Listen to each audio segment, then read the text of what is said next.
We launched the world's first cooling weighted blanket, and it was a top 10 Kickstarter campaign of all time in Canada. We did $1.5 million in 30 days. Aaron Spivak sold his company for nearly $50 million at just 25 years old.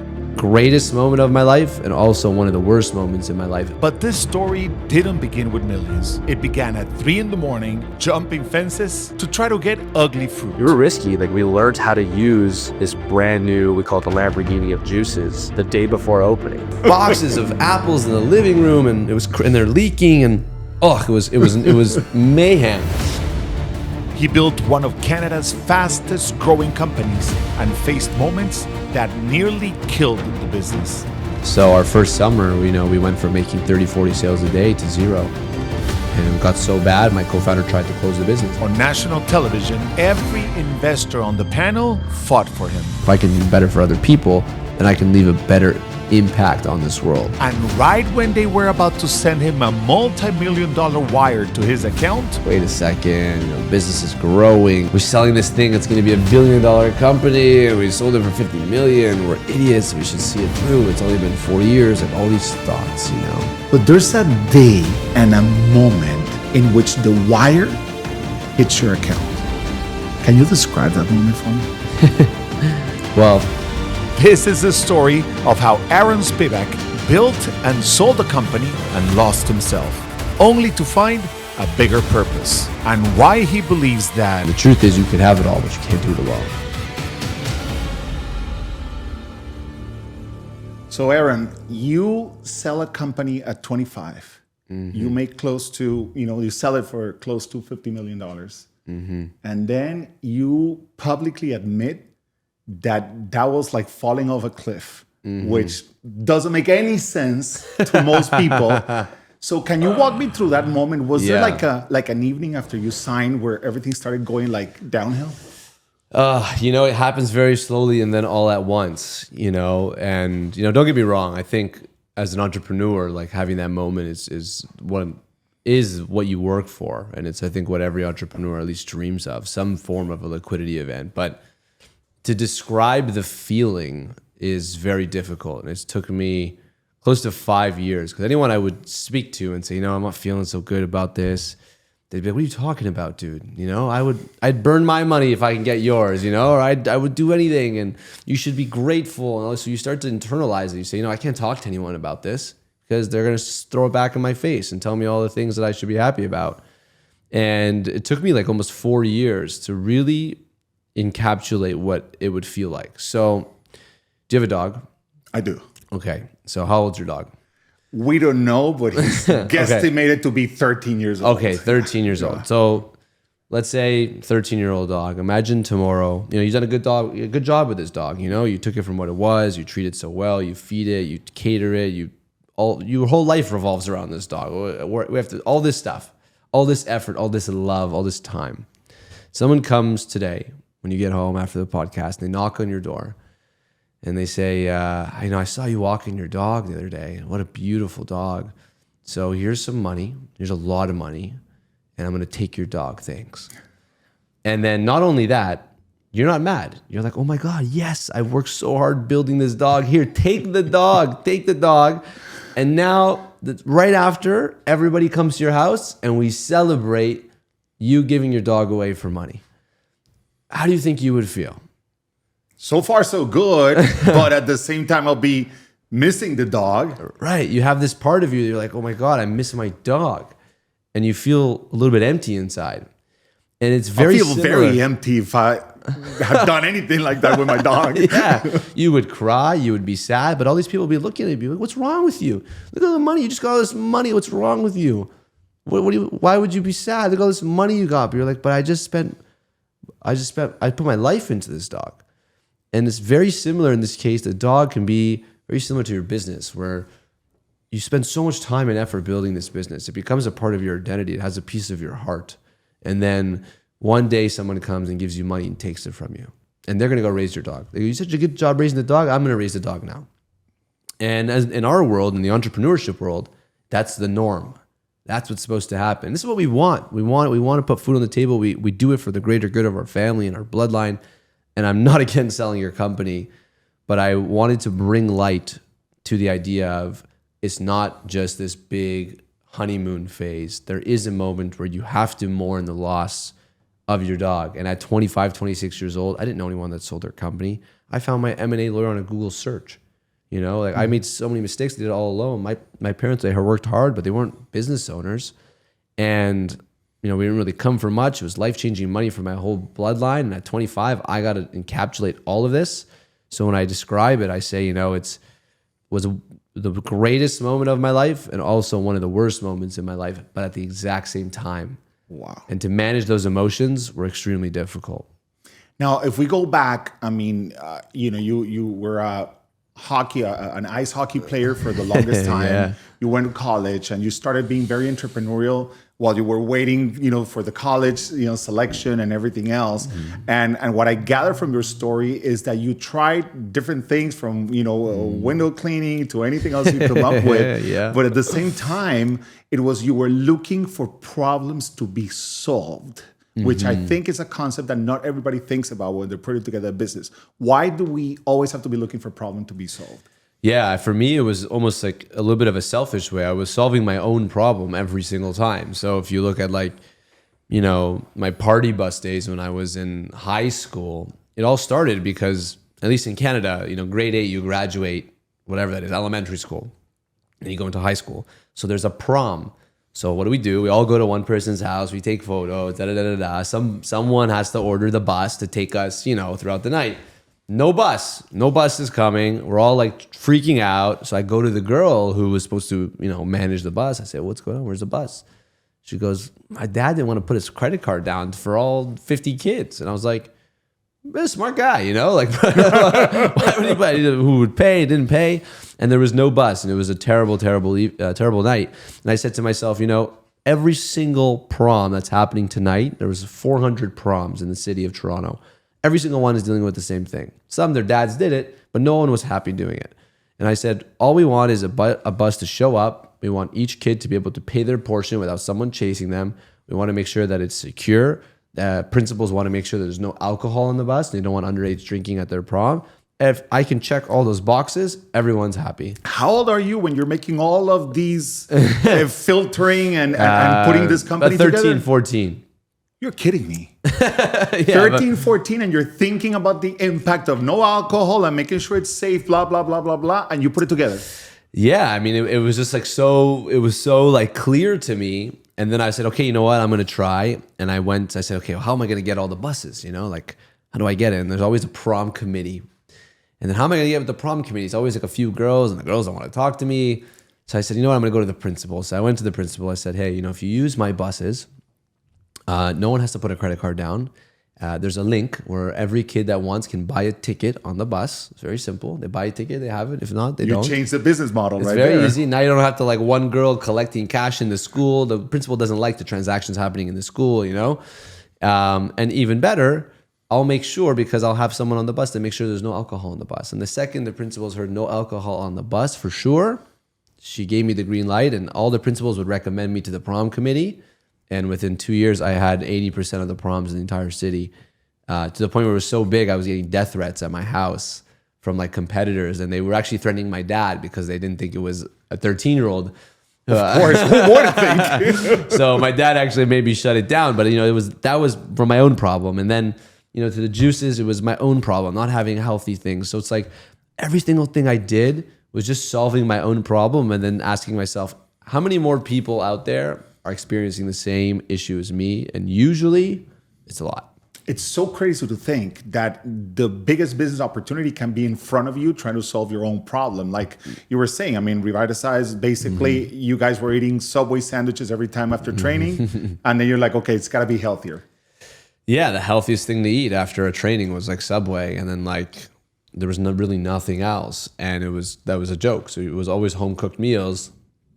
And I was like, well, we have to create something that's quick and healthy. So we made it for ourselves. And then next thing you know, people are coming to our house. I used to have a cash register on my front door. You know, they knock on the door. We'd have a mini fridge with fresh juices in it. This is 2011, 2012. You know, this is way before. Now you go to Whole Foods, you have a million juices. We were doing this way before. And we start to realize, wow, there's 30 people a day driving to my house to pick up a healthy juice. It's crazy. And it gave us the motivation to then go and open a store and another store. But again, it all just started from us solving a problem that we had. And that when we zoomed out, we saw there were so many others experiencing the exact same issue as us. And it's just crazy to think that Revitalize is now in Toronto, has nine basically stores. Yep. And you're not involved anymore, but basically it has 9 stores and it started, at your doorstep, basically. Yeah, I know we've been fortunate. All my family has, basically run this business. It started in my mom's basement, over the last 11 years now, we've built a really reputable name in Toronto, and we've got a few franchises, and we own all the rest.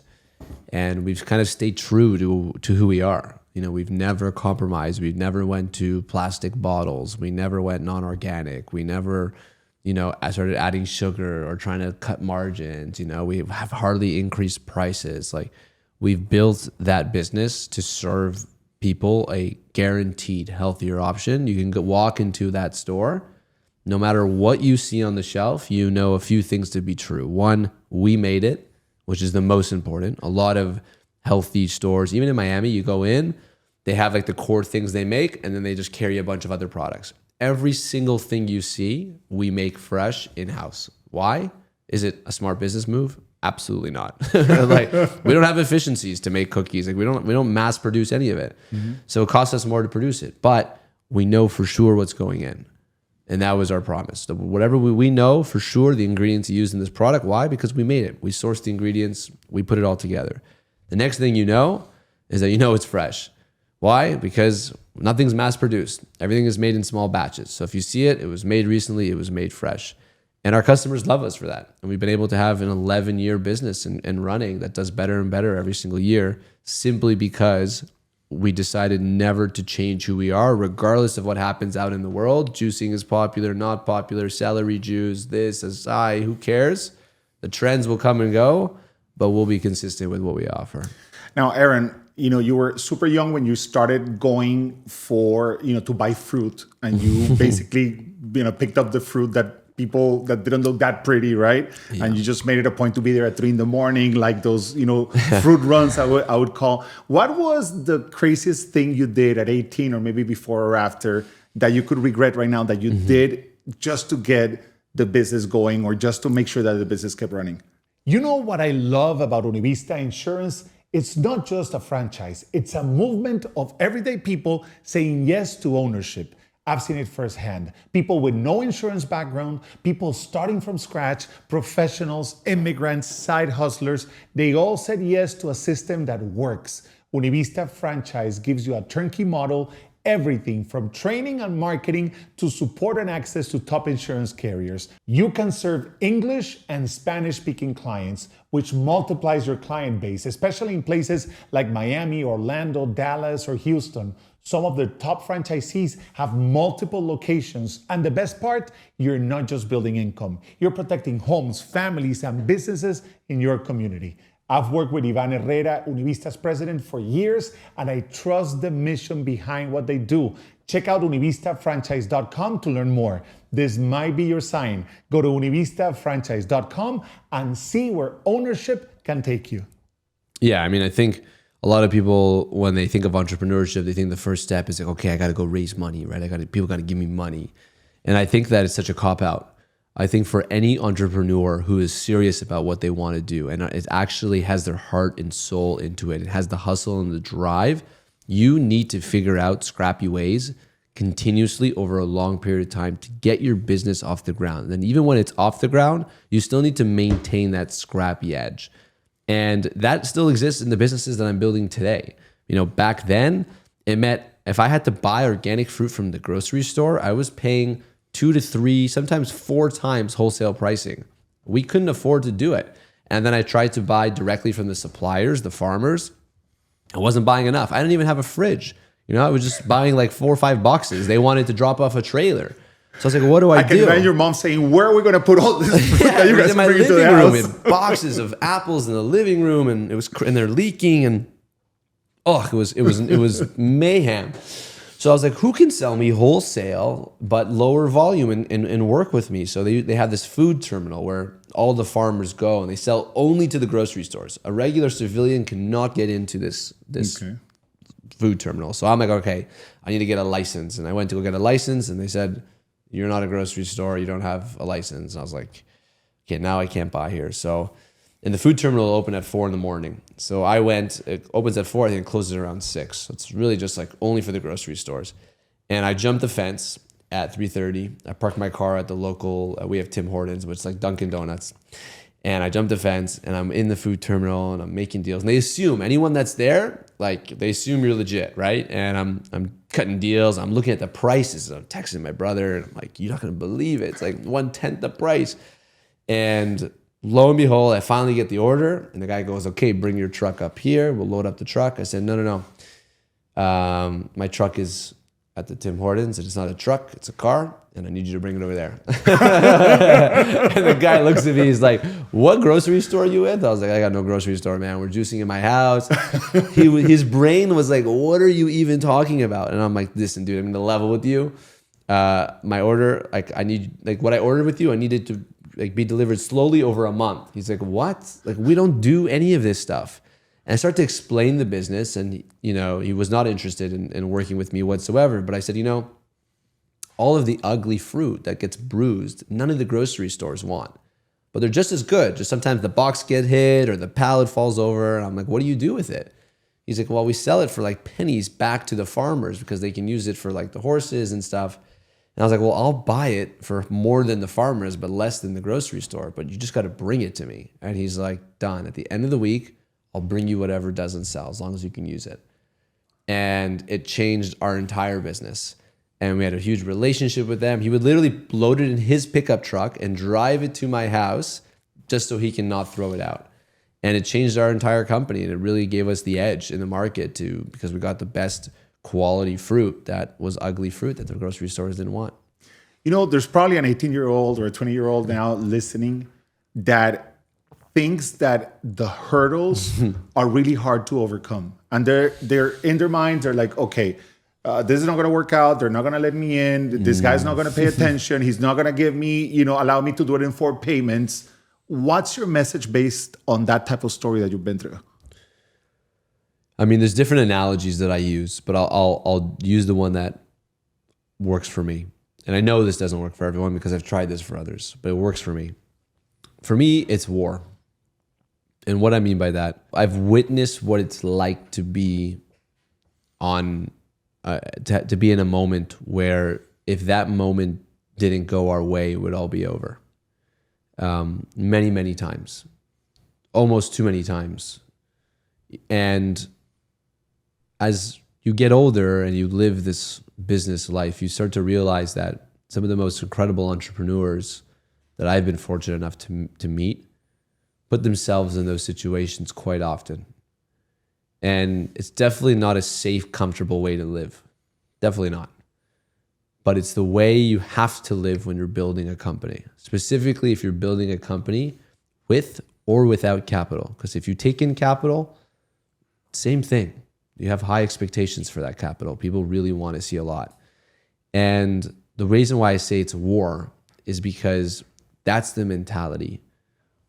People are working every single day to take away your margin. What does that mean? Nobody wants you to make money. Nobody. Not your vendors, not your agencies, not your suppliers, nobody. Not even your customers, really, which is odd because wouldn't they want you to survive so you can service them? But it doesn't matter.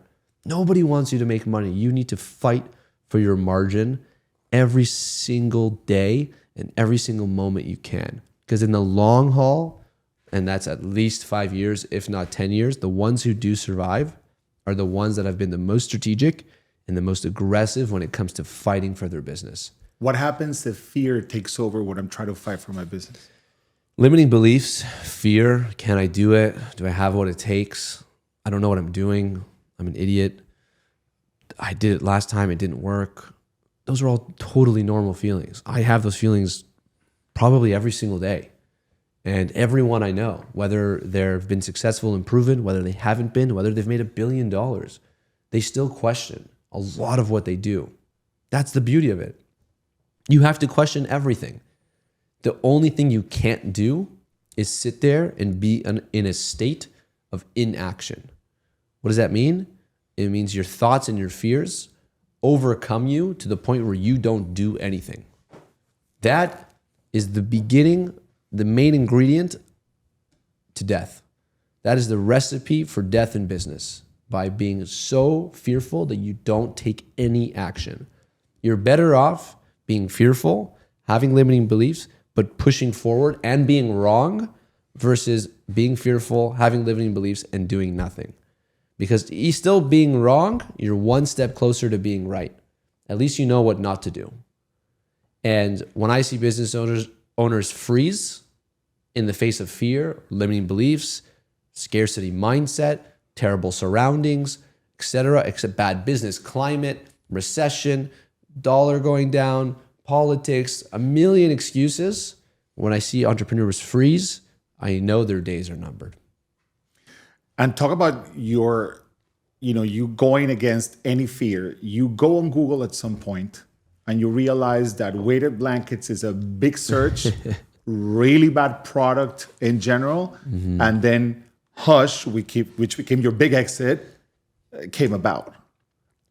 Yeah, I was 21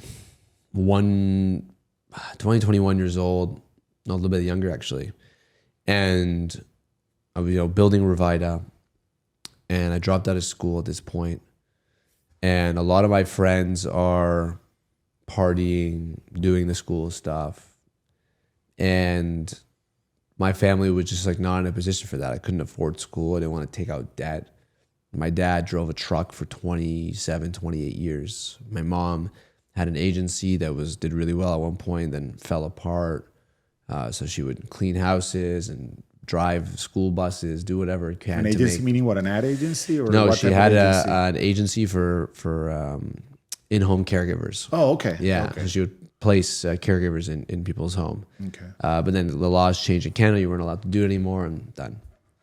And yeah, I knew I had to make money, so I chose the juicing path. We were grinding it out.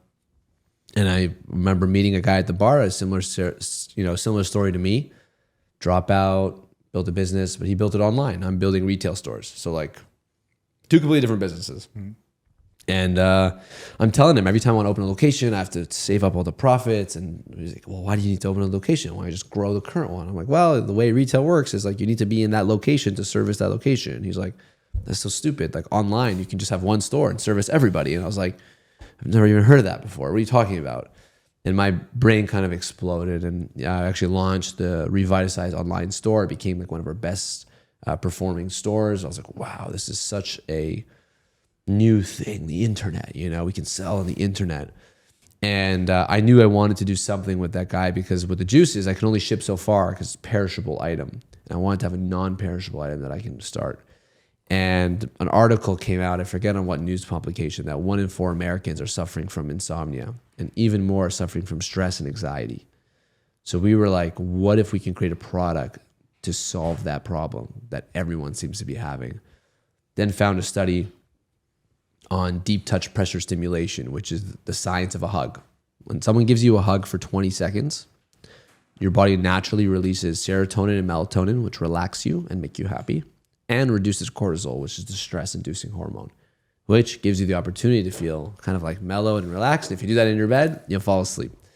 And we saw that, we typed in weighted blanket, 300,000 people are searching for it every single month. There's a couple weird products out there, bean bags, weighted bean bags. They make noises. It sounds like a rain stick when you turn it, impossible to wash. It was plastic beads, so if the thing ripped, your dog or your child would put it in their mouth, they could die. Horrible product. Don't worry, by then I already sold my dog based on the stories. You don't even have a dog anymore. Now you gotta worry about your kid, right? And then we're like, you know what? Let's make one. We made one. I took it to a local upholstery shop, and I sat there with her, and I said, let me pay you hourly, and then let me pay you for the material, but let's see if we can make one. We made one. It was kind of ugly, but I took a picture of it. We edited it, launched the website January 12th, January 20th, January 21st, we made our first sale. First cha-ching. We're like, oh my God. The next day, 3 sales. We're like, we're rich, right away. Dinner, we're going out. Like we probably lost money on those sales, but right away we hit it. But then champagne flowing. Everything, we did it, Right. Next thing you know, 30,000, 60,000 months, like 120,000 months, $300,000 months. And at this point, I'm opening the store from 6 in the morning until 3, 4 o'clock. And then meeting up with my co-founder for Hush, Lior, 5:30 till 1 in the morning for a full year. And it ended up being, Hush ended up going from a $800,000 business in our first year to a $10 million business to a $25 to a $50 million business, which we eventually sold it in the span of literally 48 months. So it was quite the ride. There's a moment in entrepreneurship where you're working really hard and nobody sees you, nobody buys from you, nobody understands what you're up to. People are like, oh my God, what is this guy doing? Are you okay? Are you healthy? Where have you been? It's like this dark hour kind of thing where everything is behind the scenes. And I feel like a lot of us are tempted to give up.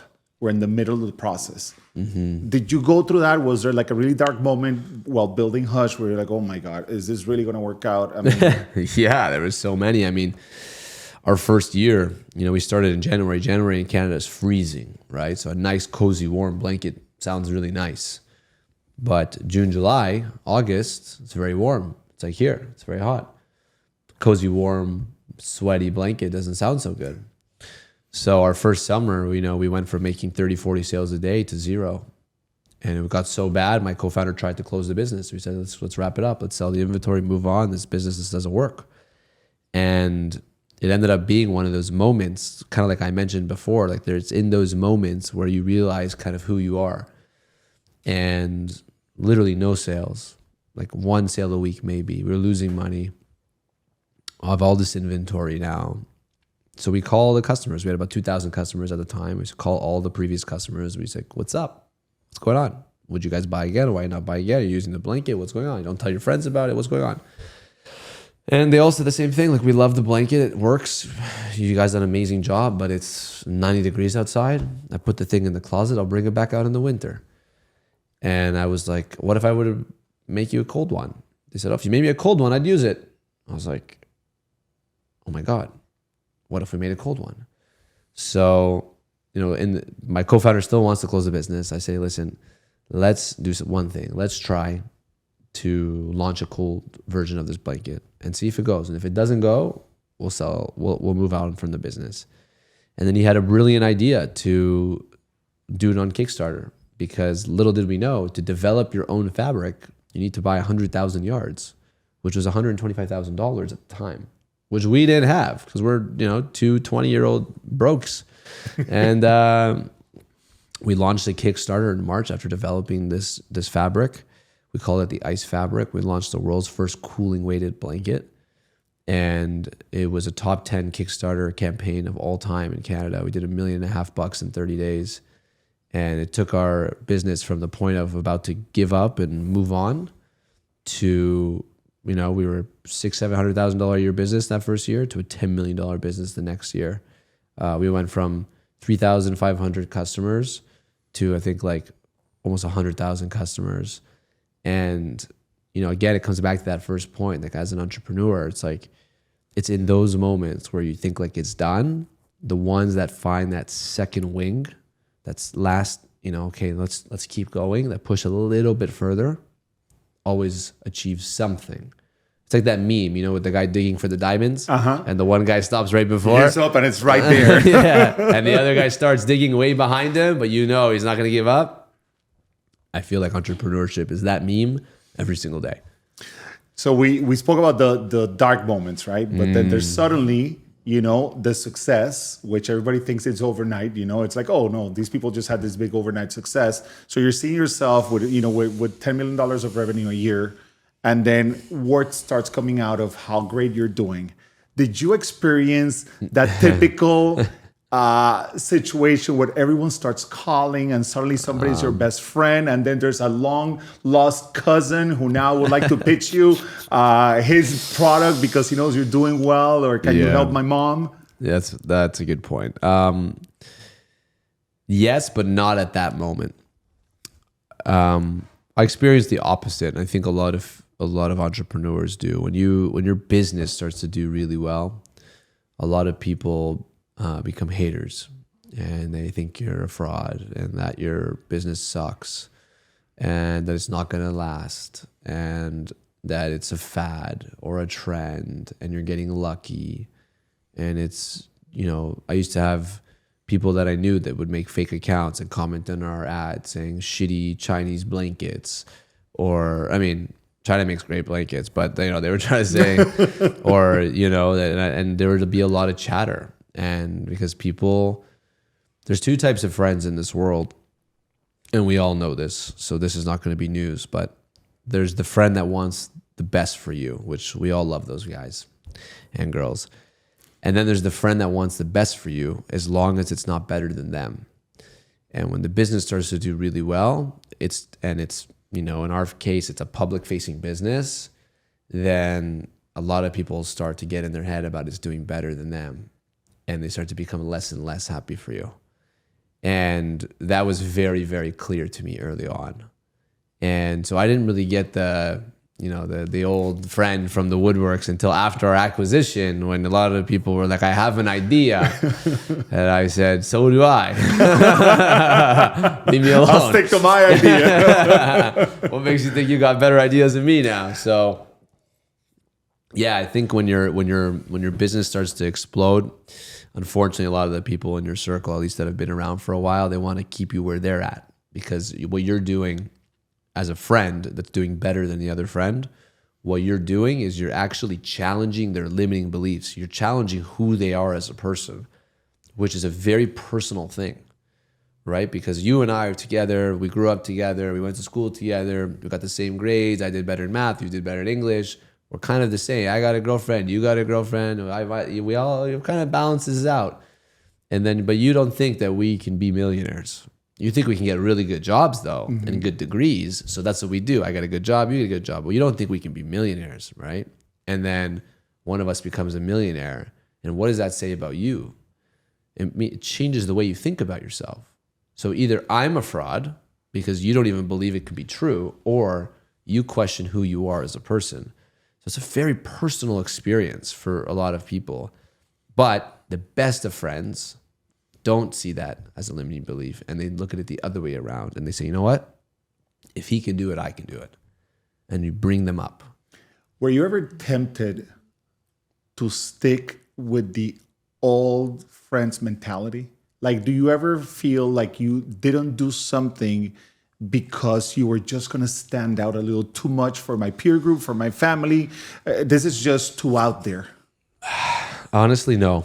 Okay. No, I've been I grew up with four brothers. I'm a very competitive guy. What we do is play sports. I'm competitive all day. Yesterday I lost in a paddle tournament. This morning I was training 101 to shake it off. I hate to lose.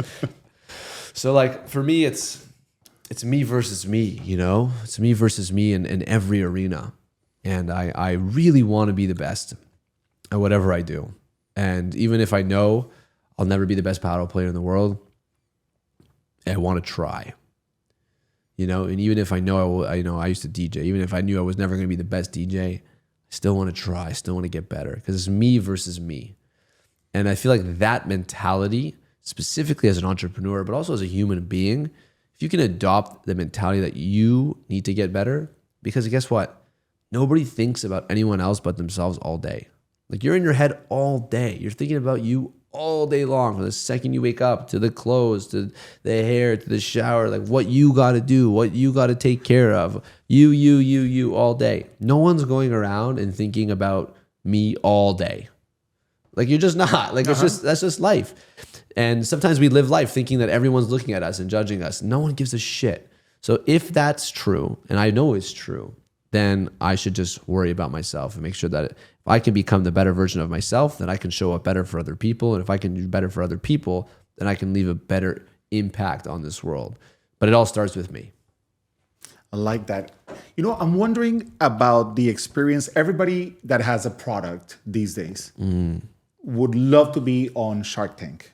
Would love to be on Dragon's Den, right? I mean, Shark Tank, Dragon's Den, you have all these investors. It's a reality show. They really have the money. They really buy the product if they're interested, and you are out there and you're pitching it. So let's say I have the best mug in the world, and I want to go through the process that you went through. How did that come about? And what was the lesson that somebody that hasn't been there yet but wants to be there can pick up from you? Yeah, I think every single person that has a business that's consumer facing. So what I mean by that, if you sell to the B2C, if you sell directly to the customer, if you're doing pool services and plumbing and stuff, great businesses, by the way, but not sexy for Shark Tank. They there's a little bit of a sex appeal that you need to have. You should absolutely apply. That's just how you do it. You literally just apply. Is that what you did? That's it. I was on my Instagram stories one day and someone said applications are open. I literally swiped up. I filled out the application, closed it, kept going with my movie, and got an email 2 days later saying, all right, come audition. And I went, I auditioned, and then you do another audition and boom, you're on the show.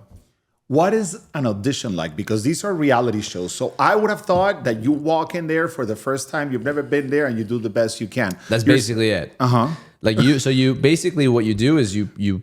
So a quick ask. If this episode is lighting a fire inside you, could you do me one small favor? Hit subscribe or follow right now. That one click is how we keep building this dream, getting bigger, bringing in voices you want to hear, and creating stories that stick. Thanks for being here, and let's keep going. Yeah, you fill out an application. So it's like a digital pitch in a way. Then you physically pitch the producers. Okay. So they're just pretending to see, are you going to be good on TV? Or are you going to be a problem? There's no sense in them bringing on someone who's the camera's going to turn on. They're going to be they get tongue-tied. No, you're off. So be ready. If you're going to go on, be ready. Practice. Watch 1,000 episodes. Rehearse it. Know it off the back of your head. Be able to, someone to tap you on the shoulder, say, give me the pitch. You got to be able to give them the pitch. You got to be dialed in. No excuses when you show up, because you're going to be one of hundreds that are there that day. And only so many can actually pitch and get on TV. Next thing is you got to always remember that it's less about the investment and more about the opportunity to speak to millions of potential customers. That's it. Shark Tank, Dragon's Den, they're all seal of approvals. They show that you are legit. Why? Because you went on TV and were vulnerable and spoke about yourself and your business. You want that. People love to buy from Shark Tank brands. They love to go to the grocery store and be like, I saw them on TV and I saw that. People love that. You can have that for free. You just got to be ready. And I would say the next probable question is, when is the right time to go on? Right away. Right away. There's no when my business is profitable, because when people say that to me, when my business does X, then I'll go on. I'm like, all you're saying to me is that you're scared that your little group of friends is going to judge you when you go on. The 30, 40, 100 people that you know versus the millions of people that could potentially buy from you is more important. And that is the sign of a weak entrepreneur that's not ready to go to war. So you're ready to go to war, and the fact that you're willing to apply, to be vulnerable and be on national TV and just be willing to see whatever happens, that is a sign that you're ready to do it. Now, you got in there and you actually got awarded one of the most, what was it? One of the most interesting. Most epic pitch. The most epic pitch on Dragon's Den. And you had an interest from every single dragon on the panel. Yep. And what happened? Yeah, I mean, we were ready. We were ready. We went in hot, and we didn't expect all of them to jump. And what happened was, for the first time in 14 years, because we were receiving 14. So the first time in 14 years, we increased our valuation on live TV. That's never happened before. So we came in, I think it was looking for 400,000 for 10%. And we ended up doing 400,000 for 8%, which increased our valuation. That's never been done before. Now, after you went on the show, I believe the deal didn't actually close. Yeah, so people think that handshake is concrete, good to go, but no, it's just basically a verbal agreement that says this is my intent, this is your intent, but now let's go to work. And you go through due diligence, and there's a whole process there. I don't really remember what happened, but I think we were young. We probably asked for too much, and they probably said, we have 1 million deals, so we don't want to do it. And it ended pretty well. We're like, all right, we're going left, you're going right, and that was it. How long was it between Dragon's Den and shaking it for Dragon's Den, although it didn't work out, and your actual exit? Dragon's Den was 2019, and we sold in 21, so 2 years. Okay, so 2 years, because this is what I'm seeing. You walk into Dragon's Den, and you say, my company's worth $4 million. Yeah, they would have made 10 times their money. That I was going to say that because that's exactly what I was thinking. I mean, you walk into Dragon's and you say, I want 400,000 for 10%. Yeah. You do even better, increases the valuation a little bit, but 2 years later, 24 months later, you're not worth 4 million. You're worth 48 million, and you walk out with an exit of $48 million. Yeah, they would have. They would have. They would have made a lot of money. They would have made a lot of money, and they would have made So 2 years later, yeah, you realize that you're ready to sell. And it's interesting because I know that you reached out to someone who's very well known, which is Jesse Itzler. Mm-hmm. He's an entrepreneur and married to Sarah Blakey. They're both like super entrepreneurial, very successful. Legends. And this legend tells you about his basketball team theory, right? Yes. Can you explain what that means in terms of the exit? Yeah, I mean, we were a couple weeks before signing the deal, and as normal, you get cold feet, and you're like, wait a second, the business is growing. Are we're selling this thing that's going to be $1 billion company, and we sold it for 50 million. We're idiots. We should see it through. It's only been 4 years. Like all these thoughts, and I remember asking Jesse, I said, I'm going to do this deal. I'm getting cold feet. I don't know. My business can be worth more in 2 years. Like, what if I sell it too early? Like, am I going to feel like shit? And he said, he's a part of the ownership group for the Atlanta Hawks. And he said, at least in the organization, we have this rule. I don't know if it's a rule or if it's a mentality that we're never angry if we trade a player too early and they go and they become a star somewhere else. But we're more often than not pretty angry if we hold on to a player for too long and trade them for nothing.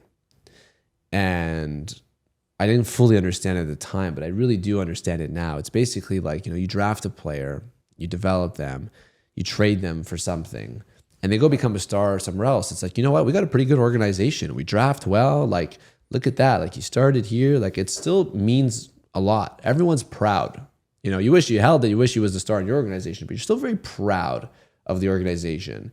As opposed to if you hold on for a player that's supposed to be a star, they have value, and then you wait for them to become nothing and you trade them for a bag of socks, everyone's disappointed. Like, how did we not see this earlier? And that's the same thing to be true in business. Like, Hush is now bigger than ever. The company continues to grow. And I have no hard feelings. I love it. That's like the best thing ever. The worst thing could have been like we held it on too long, or they ruined it. But they took it and they did such an amazing job. To see now that it's doing not only better without me, but significantly better and still growing, it's like a blessing. You could have ran out of capital. You could have anything. The could market happen. Could have changed. Anything could have happened. Now I'm really curious. Yeah. And one of the things that I would love to understand. Maybe you can describe, you're going through negotiations and this is evaluation and yes and no, and we agree, we don't agree, finally settling a number, there's lawyers involved, I'm sure, all these things going on. But there's a day and a moment in which the wire hits your account. Can you describe that moment for me? Well, the funny thing about me is I'm a big manifester. So, what I always manifest is selling my business. But in my manifestation, I forgot that people send wires. I thought they'd do big checks, you know, like in the back. Here's your check. You know, for years I'm writing down, I'm gonna get the check. I'm gonna take it to the local bank. There's gonna be a young girl there. I'm gonna bring her the check. She's gonna have to call the manager. That was my manifestation. And you know, they call me, their bank calls me and says, okay, send me your information. We're gonna send you the wire. I said, I need a check. And she's like, we're not doing a check. Like, that's crazy. It's going to be a hold, 7 days. I said, I need a check. And she kind of hangs up the phone. My lawyer calls me. He's like, what is this I hear about you needing a check? I'm like, I need a check. He's like, dude, it's a wire. Simple. You send it, it arrives, we move on. His name is Rob. I'm like, Rob, I need a check. What was it with you and the check? I would be just as upset as your lawyer was. I know, because it was my manifestation. I envisioned, you know, with the check. I envisioned the check. Tell me you ordered like a it ended up just like, you know, a normal piece of paper. So Rob's like, dude, I gotta like pick this up for you. I gotta like, you know, you can't be walking around with a check like this, you know. And I'm like, well, we gotta do it. And you know, I get the check and I drive to my local bank, and I go there, and it's busy, and there's no girl working. And I said, oh, guys, I'm gonna come tomorrow. For real? I left, and I came back the next day. I opened the door, and it's just no one's in there. It's just one young girl working the counter. And I walk up to her. I said, I'd like to deposit a check, and she said, sure. And I give her the check, and you know, like exactly my vision of her like being taken aback was exactly what she did. She's like, well, and I'm like, yeah, call the manager. Like, I already know. And she called the manager, and the manager came, and I've known this manager since I was a kid. I used to come and deposit my loonies and toonies, which is like $1, $2 coins in Canada. And she looked at me and like, she's like, is this for Hush? I said, yeah. She's like, that's cool. I'm like, this is exactly my manifestation. She deposited the check, and then I've known her forever. I said, no hold? She's like, no hold. I'm like, great. Give me $160,000. I gotta go buy my mom a car. And she gave me $160,000 check for the dealership. Like, she wrote it, printed it, and I went, boom. But my mom's birthday was 3 days later. I went and I bought her a car. And I was like, all right, done. And so, you know, it was really cool. And I got to, you know, before I did that, I took my little brother at the time, was maybe 20, 21. And I was like, look at this fucking check, you know? And he's like, is this real? I was like, I don't know. Like, what do you do with this? Now I need to know what kind of car you bought your mom for. 160? I bought her a Range Rover. Yeah, it was her dream car for her 60th birthday. I surprised her for it. You know, she loves it. She still drives it. So, yeah, I mean, the truth is, like, yeah, there's a little bit of that feeling. It's more of a feeling of relief, you know? You just feel like, oh, fuck, like I made it through it. Holy shit, it was such a torture, like due diligence, and acquisition is not easy. And it's almost like too good to be true, and then it hits, and then, you know, you have the whole world calling you for money, and you tell them I don't have any, it's gone, and it's locked up for 10 years, leave me alone, and then you know, you go about your life, and you know, you get used to it. One of the things that you've said before is that you kind of like built this company backwards. In other words, you're talking about manifesting to the point in which you manifested exactly how you wanted to deposit the check, but you designed this company thinking about the exit. Is that good advice? I mean, I know it worked out for you, but is it a good idea? Again, if I have my mug company, and I want to figure out what's going to happen, you're like, start with imagining the exit first. Yeah, start with the end. Start with the end. Envision yourself having achieved all of the things you want to achieve. Really feel it, breathe into it, sit with it, meditate on it, go for a walk with it, write it down, do what you got to do to really feel it, and then decide if that feeling is worth spending the foreseeable future getting. And for a lot of people, it's not, and that's cool. Like for me, I always thought I wanted a Lamborghini. I don't know why. As a kid, it's what you want. But I would sit there and I'd close my eyes, like, all right, I'm in a Lamborghini, and I'd open the door. Oh, that's pretty cool. And I would get in, and, you know, I'd close the eyes, and I go, the leather, and then this bucket seat. And like, for whatever reason, when I'm envisioning it, I'm like starting to get small like this, you know? And I'm like, oh, and I do a turn. Like, I couldn't even get comfortable in my vision, you know? And I was like, whatever. And years go by. My friend buys a Lamborghini. He calls me, goes, come outside. I got a surprise for you. Come outside. It's beautiful Lamborghini. Throws me the keys. Goes, take it for a spin. Wow, sick. Gives me the keys. I pull up. I go open the door. I get in. I'm in the car. I'm like, all right, here we go. Seatbelt. Make the first right turn. My back like cracks. It's like, oh, this car's so uncomfortable. And the second I said that, I said, oh my God, I knew this 5 years ago without ever even being in a Lamborghini that I wouldn't like it. I knew it because I gave myself the moment to actually feel it, to know that I just don't like it. And we can all do that. You can picture being with your family and your kids and you start to get happy. You should have those same feelings when you picture the end of your story. That's pretty like a Joe Dispenza type thing. I mean, it's the thing of a lot of people that just say, visualize it and feel it and make sure. Now, you had visualized so much. It really happened exactly the way you imagined it after a lot of work.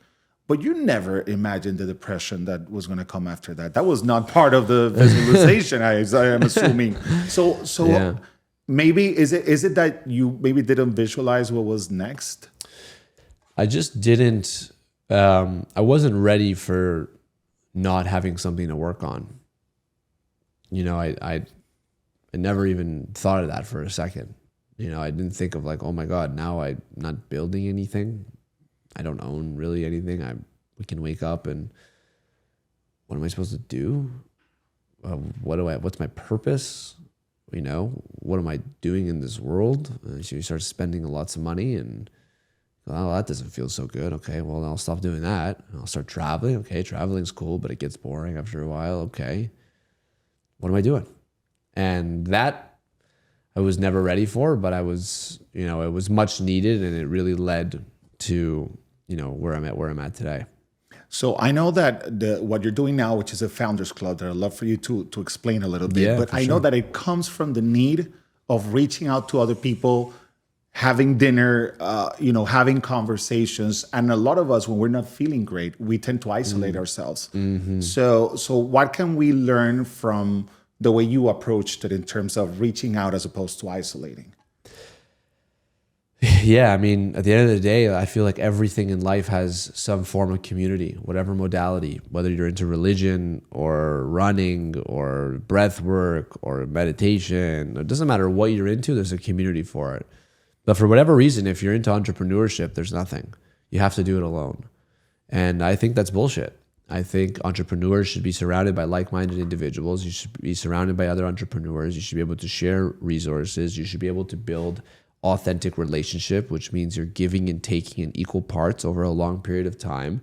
And I believe that if you are an entrepreneur that is at a certain level, you want to be surrounded with other entrepreneurs at that level. And it becomes a cheat code because so much of entrepreneurship needs to be internalized, because you can't go on the internet and say, I'm in talks to sell my company with so-and-so. That's against NDA. It's not a safe place. You can't do that. Or, hey, I need an M&A lawyer. I'm thinking of selling my business. All your competitors now are like, whoa, they're about to sell. Maybe they're going under. They start to attack you. You can't do this stuff. It's a war. Remember, it's war. So who are your allies? Your allies are people who are in a safe space.